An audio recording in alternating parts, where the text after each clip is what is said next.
Diyos ko po. Si Inday Sara, talaga naman. Ang tindi nung speech ni Inday Sara. O panoorin natin mga bossing yung mahabang speech ni VP Sara. Pero malaman ito. O at dito magkakalabasan magkakalabasan dito ng sikreto. Putay na yan. Ang tindi mo pala, Luistro. Puta, kembot ka ng kembot dyan. Oo, putay na para kang asong nireregla na walang gustong kumasta. Oo, panay ang giling mo, panay ang mo dyan, pati mga kabataan tinuturuan mo pang gumiling. Giling ka ng giling, puta, hindi ka nagbabayad ng utang. Luistro, mahiya ka naman. 8 million ang utang mo kay Inday tapos pina-impeach mo pa. Tangina, pinaglihi ka ba kay Bongbong matapos ipalibing yung tatay niya, pinatapon pa si Pangulong Duterte sa ibang bansa? Ang ina niya, sabi ko talaga ibang klase ang pagiging makapal lang muka ng mga taga-Pilipinas. Talaga naman pagdating sa utangan. Mantakin mo, sabi ni BP Sara dito, yung asawa daw niya mayroong kasong rape. Tangina naman, ganyan kasi pinaggagawa mo eh. Kaya kembot ka kasi ng kembot sa harap ng maraming tao. Kayo asawa mo kung ano-anong ginagawa sa background eh.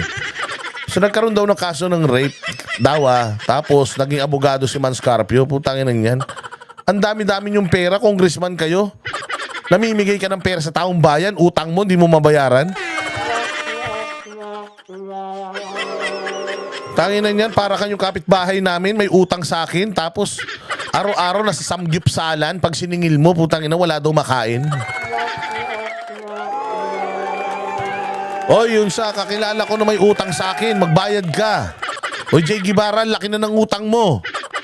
Walang hiya ka, Jay Guevara, yung utang mo sa akin mula ulong gampana.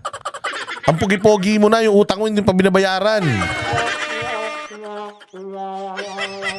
Pucha yan, pag tiningnan mo yung mga profile picture, yung mga Facebook post, putang na, laging naka-2-piece chicken sa Jollibee. May palabukpan pa. Tangin na, nasa samgyupsal at saka shabu-shabu. Pucha yan. Panay pa ang budol. Ay, hindi budol. Budel fight. Puta silang magkakaibigan. Tangin na, may pera naman. Pag tinawagan mo, pucha, scene zone ka na, iba-block ka pa. Pagka tangin na talaga mga Pilipino, makakapalang mukha talaga pag siningil mo, sila pang galit. Ito si Luistro, siguro kaya inimpeach si BP Sara, siningil doon sa 8 million niyang utang.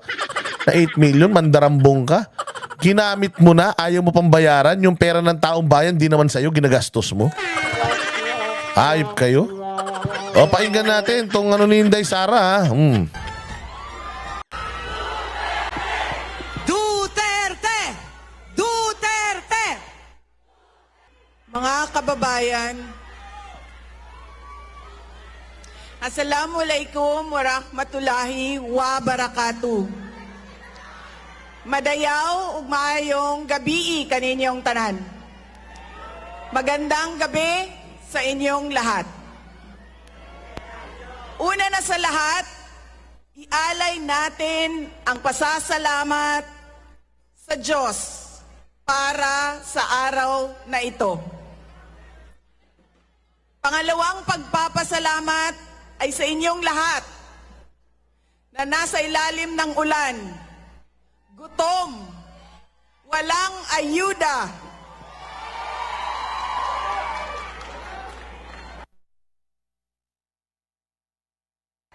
hindi pumasok sa trabaho. Ngunit ibinigay ninyo ang panahon para sa aming lahat ngayong gabi. Maraming salamat sa inyo. Again ginanap to hindi Biyernes. Ginanap to Huwebes, may pasok. Hindi lang dito sa hindi lang dito sa Maynila, pati sa buong Pilipinas May pasok pero pinuntahan, umulan pero walang umalis. Samantalang dyan sa kabila, tanginan nyo, pag umalis kayo, pag di kayo umatin, pare-parehas pa kayo ng damit. Pag di kayo umatin, sige kayo, wala kayo sweldo.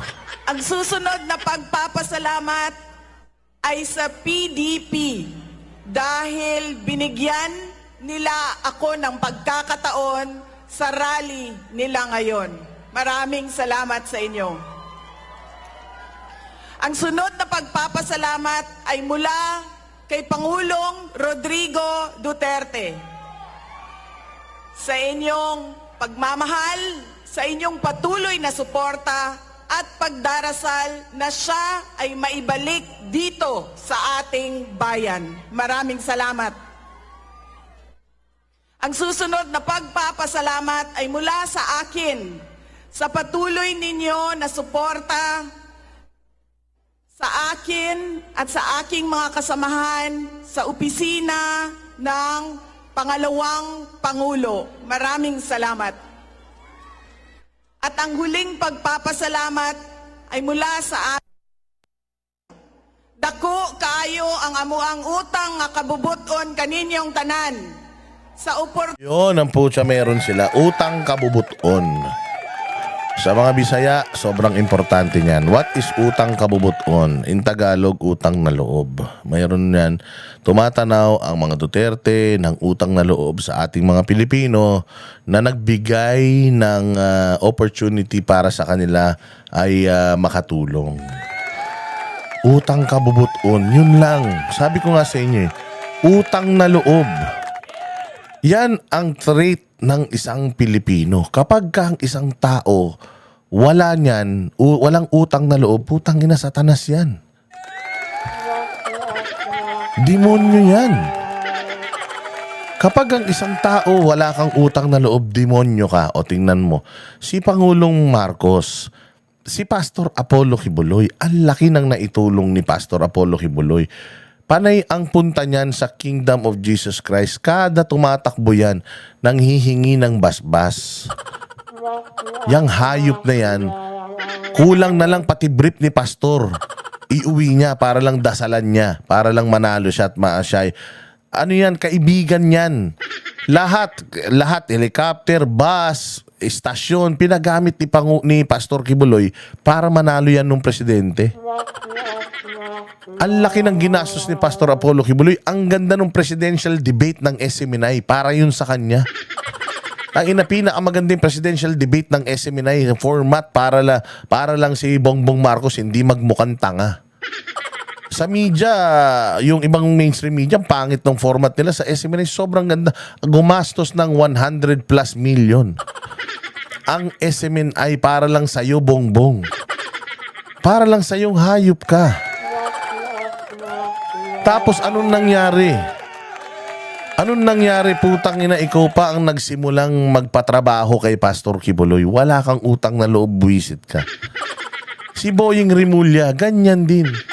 Nung mga panahon na si Boying Rimulya binabatikos ng mga Pilipino dahil nahuli yung anak niya nang nahulihan ng droga at nanalo naman sa kaso ngayon, kinukwento ko lang. Nahulihan ng droga. Putang ina. Galing siya sa ibang bansa, umuwi siya rito, dumiretso siya kay Pastor Kibuloy. Anong sabi niya kay Pastor? Pastor, tulungan mo naman ako. Doon sa, kasi kinakawawa ako ng media ngayon. O anong sabi ni Pastor? Lika dito, pa-interview ka. Nagpa-interview si Boying doon, nagpaliwanag siya. Patungkol doon sa sitwasyon ng anak niya. Bukod tangi, SMNI ang nakinig kay Boying Rimulya. Lahat ng media puta kinocrucify siya. Department of Justice ka tapos yung anak mo nahulihan ng droga. Tapos ayaw mo pang magbitiw. SMNI ang tumulong sa kanya para makapagpaliwanag siya. O anong ginawa? Ang sabi pa ni Boying, dismissible na. Yung mga kaso ni Pastor, dismiss na ba natin? Tapos biglang binuhay pala ng buwisit. Saan ka makakita ng ganyan? Ang walang utang na loob.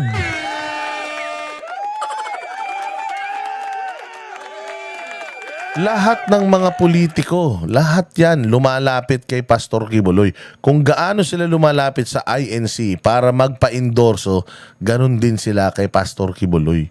Ganun sila kapatay gutom. Pagkatapos nun, anong ginawa ni Bongbong? Pucha, yung nagpalibing sa tatay niya, itong si Inday Sara na tumulong sa kanya para manalo siya. Take note si Bongbong Marcos natalo ng malaking bilang kay Leni Robredo. Meaning, itong mga bobong loyalista, na nagsasabing ang nagpanalo kay Aimee ay kay Inday ay si Bongbong. Bobo. Natalo nga kayo ng housewife na si Leni Robredo, tapos kung makapagmalaki kayo ngayon. So natulungan ka, naging presidente. Anong ginawa mo kay Inday? Anong ginawa mo sa mga Duterte matapos ipalibing ang tatay mong hayop ka? O hindi ba? Walang utang na loob. Kaya ang isang kandidato na balimbing, ang kandidato na balimbing at may presyo, yung bumabaliktad kapag ka inaalok, putang ina, walang utang na loob yan. Demonyo yan, wag nyo nang iboto yan. O, kaming mga banateros, o tingnan mo. Kaming mga banateros, o ano, maraming nag-aalok sa amin. Maraming nag-o-offer sa amin, sabi ko nga sa inyo. Iba ang kalibre natin. Pero wala kaming tinanguan. Si Pastor Kibuloy at ang Duterte lang, sapat na kami dun. Oh, pinakita ko. Ay, hindi ko pala pinakita sa inyo. May mga messages sa akin. Oh, hindi tayo for sale. Si Pastor Kibuloy ganyan din. Hindi yan for sale. Ang SMNI ganyan din. Inaalok ang SMNI ng kung magkano, name your price pa. Name your price. Alam mo ba, ang request lang ng SMNI, access sa lahat ng mga tao na gusto nilang makausap kapag kailangan nila. Imagine. Habang mantakin mo yun ng alok sa kanila, oh, name your price. Name your price. Alam mo, ang sabi ng SMNI, name my price. Wala naman akong presyo. Basta, pangako nyo lang sa amin, tutulungan namin kayo, pangako nyo lang sa amin, lahat ng gusto namin makausap sa gabinete, ay may access kami. Okay, deal!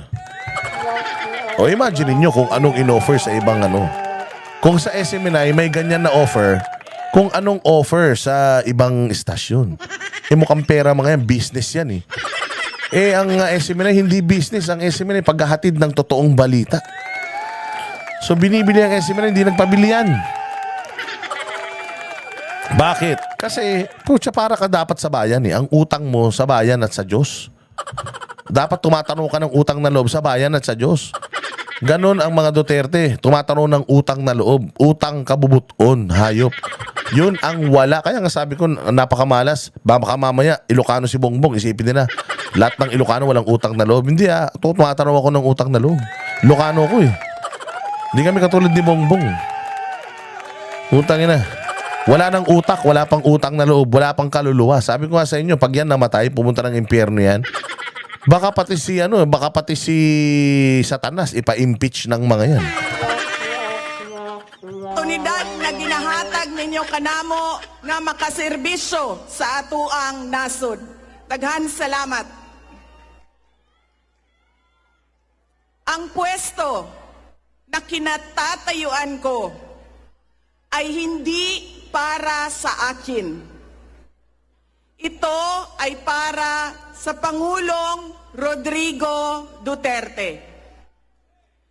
Pero tinawag ako ng tadhana dahil kinidnap ang tatay nating lahat.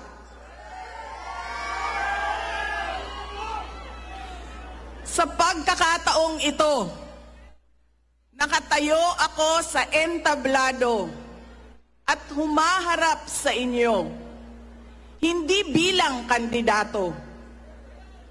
Ako si Inday Sara, isang botanteng nagmamahal sa ating bayan at natatakot para sa ating kinabukasan.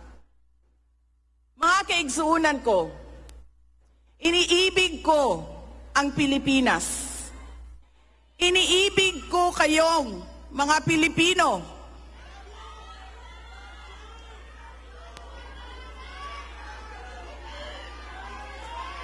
I love you too.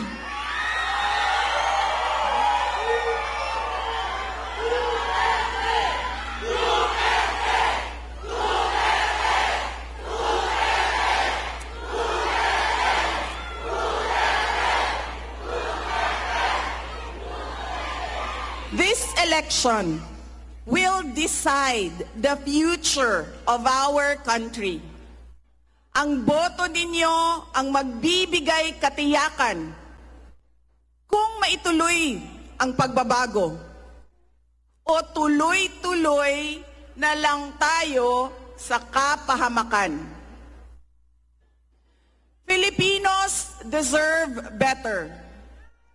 Nagpapasalamat ako dahil nandito pa rin kayo at nakikinig sa akin sa kabila ng kaliwat kanan na paninira nila. In the past months, my name and my family's name have been dragged through the mud.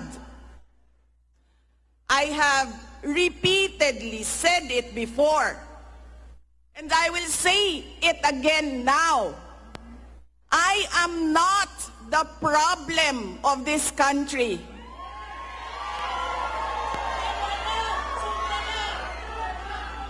Hindi ako ang problema ng Pilipinas. Ako po, magagalit si Claire sa'yo. Mamaya, papakita ko sa'yo. Hindi Duterte ang problema ng Pilipinas. Ang problema ng Pilipinas, alam niyo kung ano, ang problema ng Pilipinas, ang daming gustong pumalit kay Satanas. Tangina, yan ang problema ng Pilipinas. Ang problema ng bayan natin, lahat sila gustong maging, gusto nilang patalsikin si Satanas sa impyerno. Puta, nasasama ng mga ugali. Oo, yung mga nasa gobyerno natin ngayon sa Pilipinas. Sabi ko nga sa inyo, puta na mahihiya eh. Mahihiya yung mga magnanakaw sa Alcatraz eh.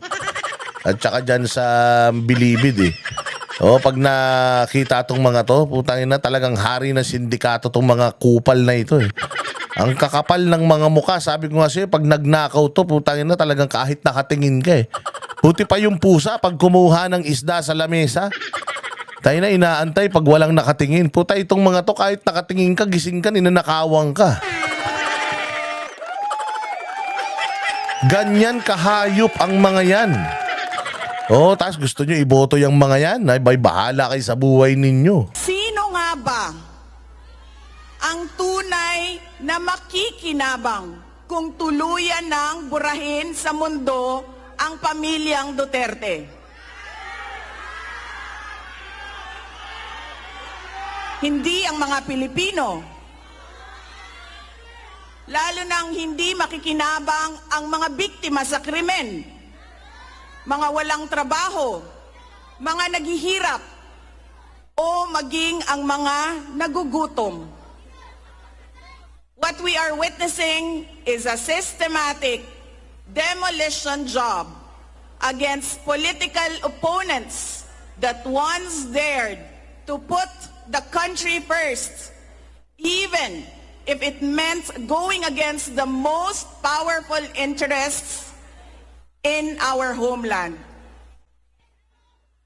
Sa kasamaang palad, iniluklok natin ang isang leader na walang kakayahang maintindihan ang tunay na kalagayan ng mga Pilipino. At higit sa lahat, hindi kayang magdesisyon para sa kapakanan ng sambayanan. Pinagbabayaran natin ngayon ang pagpili ng maling leader. Nakikita natin ang lantaran at walang pakundangang paglabag sa ating saligang batas. Pinamumunuan din tayo ngayon ng isang taong patuloy pa ring tumatanggi, sumailalim sa isang pampublikong hair follicle drug test.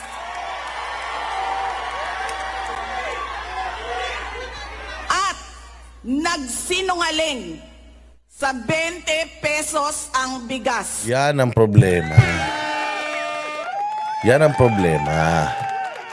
Yung namumuno, walang respeto sa boses ng masa. Ang problema, hindi Duterte ang problema. Ang problema, itong mga may mga issue ng addict, hindi nagpapadrug test. Mga ngako, hindi tutuparin. Tapos iba-iba yung mga pinagsasasabi. Yan ang problema. Mamaya may papakita ko. Sige lang, diretso. Ang masakit pa, nakuha nilang kidnapin ang dating Pangulo. At dali-dalian nilang itinapon sa ibang bansa upang litisin ng mga dayuhan. Ngunit, higit pa sa mga kabiguang ito ay isang mas malalim na pambabastos at pang-iinsulto sa ating mga Pilipino. Iniinsulto nila tayo sa paggamit ng ayuda upang bilhin ang boto ng mga tao. Ang ayuda ay hindi naman likas na masama. Sa katunayan, marami ang natulungan ito noong panahon ng pandemya. Ngunit, Maganda ang silbi ng ayuda. Sabi ko nga sa inyo, yes, marami na itulong ang ayuda sa atin. Pero may purpose pag nagbigay ka ng ayuda. Dapat may pandemic. Hindi kapag kabobo presidente, magbibigay ka na ng ayuda. Hindi ganun yun. May pandemic, merong sakuna, merong dilubyo, merong natural disaster. Ayan, pagka talagang ikay napilayan, kailangan mo ng ayuda para makabangon ka. Ito hindi. Utangin lang yan. 3 taon, pinakamalaki utang. Hayop, tapos, putsakin na, kita mo, walang proyekto. Yan ang talagang baldado. Baldado talaga ang bayang Pilipinas pag ganyan ang utak. Puro ayuda, wala naman sakuna, puro ayuda. Tanginan yan, ubos ang pera. Kailangan trabaho, kailangan programa. Kailangan ang pangmatagalan na solusyon, hindi pang 1 linggo. Ang ina niya, tatanggap ka ng ayuda, magkano? Ubus mo na yun sa 2 araw. Ano nangyari sa'yo? Umangat ang buhay mo? Gago ito si Castro, Claire Castro, sabi niya wala na daw taon nagugutom. Gago. Siguro, pagbigay nila ng ayuda, putangin na, sa kanila sinervey. Natural, masaya mga yan. kapag ginamit ito para manipulahin kayo at pagsamantalahan ang inyong kahirapan upang manatili sila sa kapangyarihan, nagiging sandata ito ng pang-aabuso. Again, Filipinos deserve better. We must return to long-term, concrete programs, not short-term dole-outs that are being abused by those in power. Ang kailangan ng Pilipino ay isang mabisang food security program. Isang programa na tutugon sa problemang pinakamalapit sa bituka, ang gutom. Ang kailangan ng Pilipino ay isang modernong hybrid education system na nakasandal sa pagtuturo ng disiplina at pagmamahal sa bayan.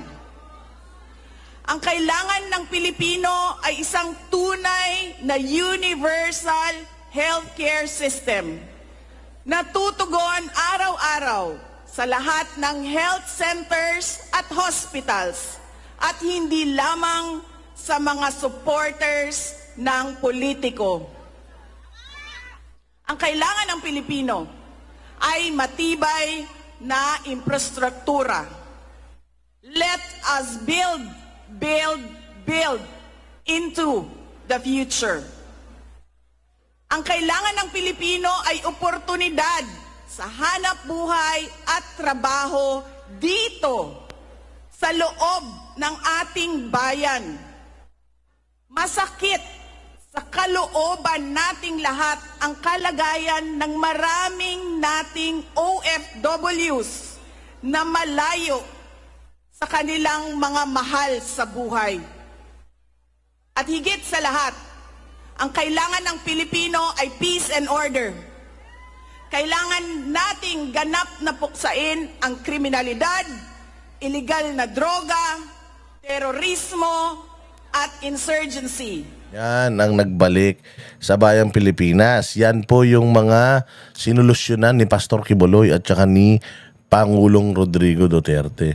Kaya lang, bumalik ngayon dahil putang, sabi ko nga sa inyo, oo, anak yata ni Satanas itong nasa Malacanang. Bumalik lahat yan, yung nawala nung kay Pangulong Duterte, smuggling, ano pa yung mga smuggling, drugs, yung mga kidnapping, bank robbery, yan, yung NPA, yung mga droga, lahat yan. Nawala noong panahon ni Pangulong Duterte. Ngayon, nagsibalikan. Yan ang problema ng bayan, di mga Duterte. Sabi ko nga sa'yo, kung ang problema, Duterte, at yung Duterte, pinahinto lahat yan, puta, ibig sabihin, mga sindikato talaga. Itong mga nasa gobyerno ngayon, kasi kaya sila gigil sa mga Duterte, pinatahimik ng mga Duterte yung kanilang trabaho. Kaya siguro nagutom ang mga kabit, nagutom ang mga kawatan. O nagutom lahat simula nung si Pangulong Duterte ang umupo. O ngayon, nung umupo na sila, yung kalahing nila, tayo na buhay na naman. Yung mga buhay na naman ang party-party nila.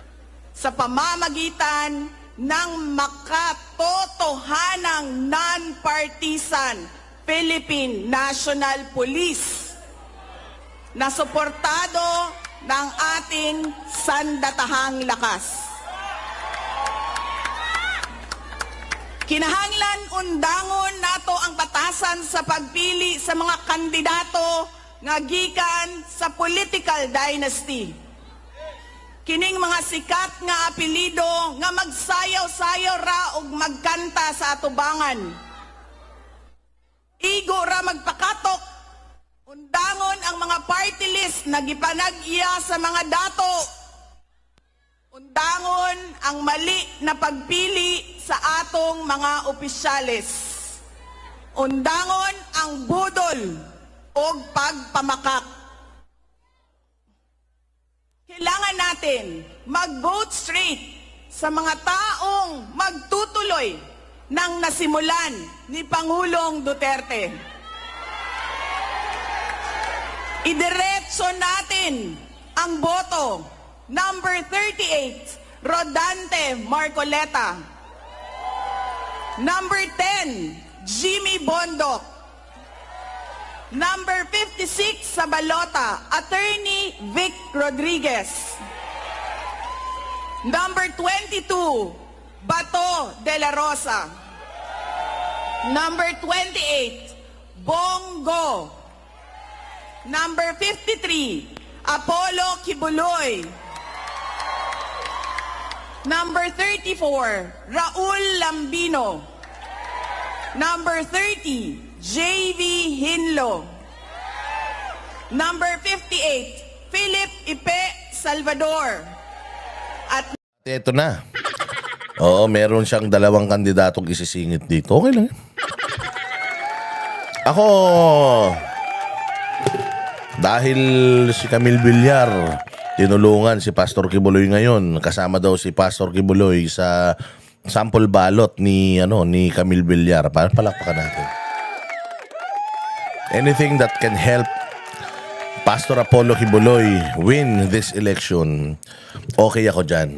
Kaya hindi ko pa rin sila iboboto. 10 pa rin ako. number 42 at number 42, Doc Marites Mata. Alam ko hindi kayo matutuwa, pero iboboto ko si Amy Marcos. Siya ang naglakas loob na buksan ang investigasyon sa pagdukot ng Anong sabi ni Inday? Iboboto ko. Iboboto niya. Siya lang. Hindi na iboto. Si Inday na lang, bayaan nyo na may isang boto si Amy. Oo, wag nyo na iboto yan. Tangin ng tagal-tagal na ng mga yan eh. Trabaho naman niya yan. Committee niya yun eh. Nakakahiya naman, di ba? Kung di niya trabaho yun yan, yan naman ang trabaho niya. So kung ginawa niya yung investigasyon para kay Pangulong Duterte, it's her job. And personally mahal natin si Pangulong Duterte. Pero syempre, si Inday Sara, pamilya yan. So, mas malalim yung pagmamahal niya kay Pangulong Duterte. So, anyone that can help itong si Pangulong Duterte, tutulungan. Syempre, may utang na loob nga eh. Tumatanaw ng utang na loob ang mga Duterte. So, tinatanaw yun na malaking utang na loob ng mga Duterte. So, kahit burat yan, sila sa mga Marcos, tinanggap na rin nila si Amy. Kasi nga kahit papaano, at least may ginawa for them. So, iboboto ni Inday Sara. Pero hindi ibig sabihin, iboboto natin ha. Ibinoto ni Inday Sara, hindi ibig sabihin, iboboto natin. Bayaan na natin sila ni Inday magkasundo.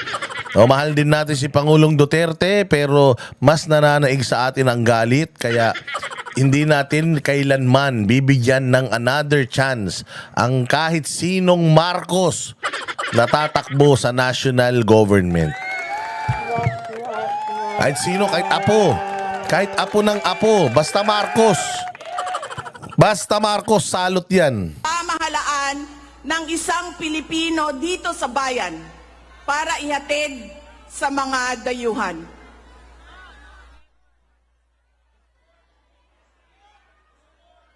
Iboboto ko rin si Camille Villar dahil sa kanyang karanasan bilang mambabatas sa House of Representatives na makakatulong sa isang tunay na pagbabago sa Senado.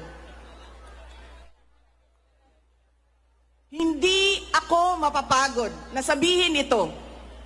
We Filipinos deserve better. Tunay na kapayapaan at kaunlaran na hindi lamang para sa iilang politiko at mayayaman. Kaya sa May 12, kailangan natin maging mapagmatyag. May mga ulat at bulong-bulungan na may mga kumikilos na sa iba't ibang parte ng ating bansa.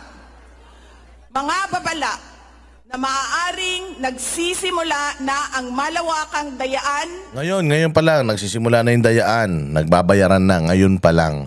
Diyan sa mga nakakapanood ng programa natin, diyan sa mga probinsya, aking ipinapaalala na dapat tanggapin yung pera, pero hindi to the point na mamamatay kayo. Dahil dyan sa pera na yan. Tanggapin niyo yung pera and then wag niyong iboto yung kandidato na nagbigay ng pera na yan sa inyo. Samantalahin nyo etong kampanyahan, pag may nagbigay, tanggap. Pero hindi nyo utang na loob sa kanila yan. Pera nyo yan. Kalahati niyan, ninakaw nila. So, kumita na sila, kumita ka rin, ilagay mo na yung boto na dapat mong ibigay sa bayang Pilipinas. Yung totoong tao ang iboto mo, yung talagang magmamahal sa Pilipinas. Hindi, babawiin din niyang binigay nila sa inyo, tapos ibibigay nila sa inyo ulit. Okay? Tanggap, mangako. Total, nang pinapangakuan din naman kayo ng katarantaduan ng mga yan. So, ibalik nyo sa kanila yung pambubudol, budulin nyo rin. Pagkatapos, iboto ninyo Duterte. Para po yan, iisipin nila, tayo na sana tinago ko na lang yung pera. Sana hindi ko na lang binigay na ayuda, matatalo pala ako. Sana kinamkam ko na lang para madala ko hanggang impyerno. Pabayaan natin silang madumugo ang mga puso. Gamitin, sabi ko nga sa inyo ito ang ganti ng mga Pilipino sa mga kawatan sa gobyerno. Ang Duterte, yan ang ganti natin. Ang ganti natin, makalabas si Pastor, makalabas si Pangulong Duterte, makabalik sa Pilipinas, yan ang ganti natin sa mga demonyo. Tapos sila naman itapon natin dyan sa West Philippine Sea. Sa halalan ng alyansa. Ang binuong alyansa ay isang mapanganib na pagsasanib puwersa ng isang administrasyong walang kakayahan, mga elitistang liberal at mga tinaguriang makabayan na ang tunay na hangarin ay manatiling mahirap ang taong bayan. Isang alyansa na handang ibalik tayo sa kadiliman ng narco-politics, sa bangungot ng Typhoon Yolanda, kung saan ang mga Pilipino ay iniwan sa ulan, sa gutom, at sa kawalang malasakit. Ito ang alyansang muli nais nating alipinin gamit ang kahirapan, kasinungalingan at kapangyarihan. Sa May 12, bumoto tayo ng may buong dangal. Bumoto tayo ng may tapang. Let us show the world that no amount of vote buying or cheating can suppress the fury burning in our hearts. Time and again, you have heard me say, God save the Philippines.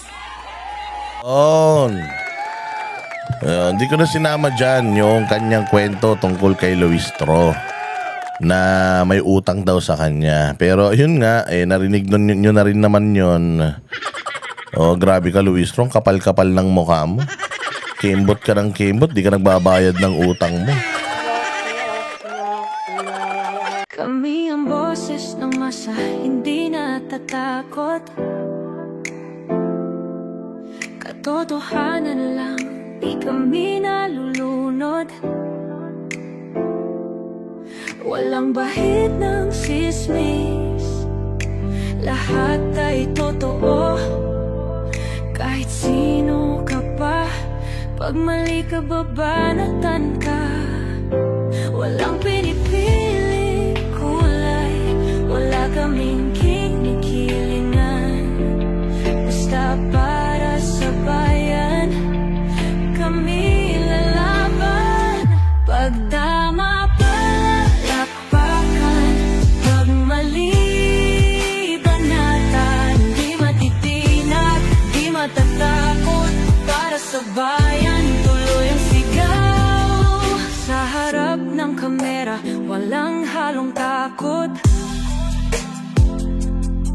Mga baluktot, lahat kayo'y tutumba.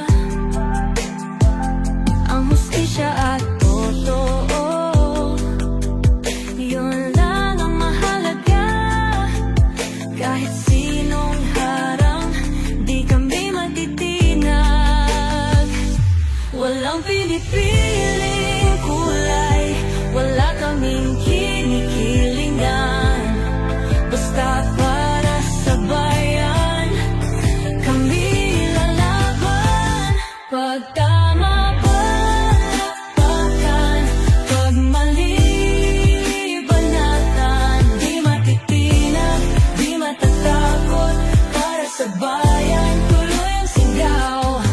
Kung nasa tama ka, ikaw ay aming kasama. Pero pag mali ka, handa ka na bang mabasag? Banateros kami, walang inuunan. Dahil bayan muna, bago ang sarili.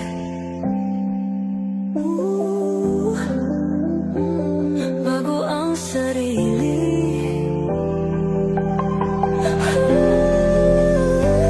Pag tama palakpakan, pag mali banatan. Banateros ang sigaw, katotohanan ang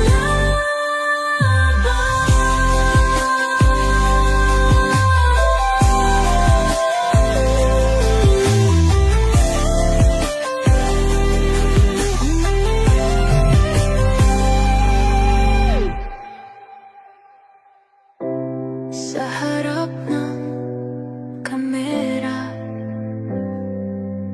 walang